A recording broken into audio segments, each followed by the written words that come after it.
We are joined by Weekend Sunrise money man, Scotty Phillips, with his lockdown look, which the whole crew here have agreed we love and you should keep. It's got shades of Sean Connery, we think. On to what you do best, and that is Money Matters. Look, it's not a great start to the financial year, is it? But our political leaders, of course, have this very delicate balancing act between harming the economy and protecting people's health. We have rebounded well in the past economically from lockdowns, but what impact do you see these lockdowns having?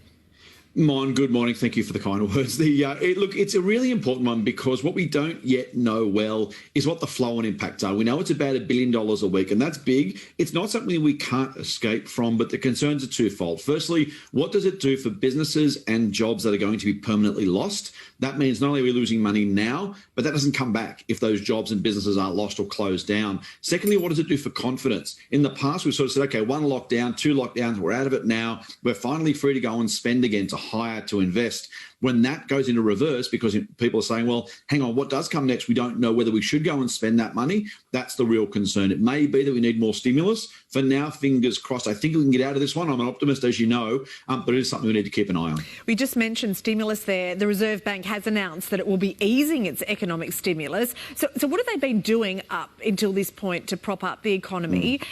Is it too early now to be stopping it, right when we're still, Australia's biggest city is in the middle of a lockdown?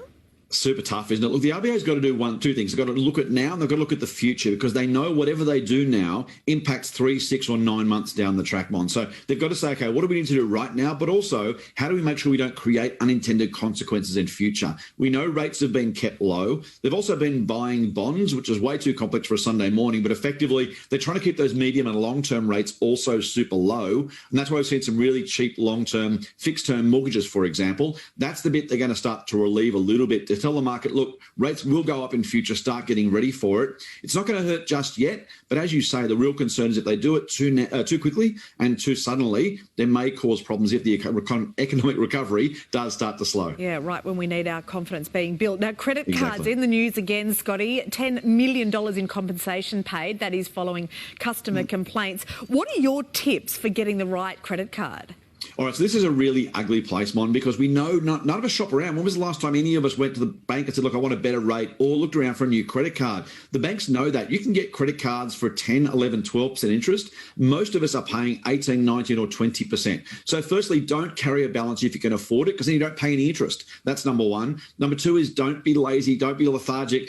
Spend some, if you're in lockdown at the moment, or even if you're not, go and look around, jump online, compare credit card interest rates. You can probably save literally almost half of that interest. Thirdly, look for interest-free periods. Now, don't get suckered into expensive cards with a honeymoon rate. But if you are carrying a balance, make sure you find a card that gives you the chance to pay off that debt, maybe at 0% or 2% for 3 or 6 months. That really will help you make a dent in that credit card balance. Great advice, as always. All right, Scotty, you can go and put your tracky top up back on now. You can make anything work with the lockdown. Look, thank you, Scotty. See you next week.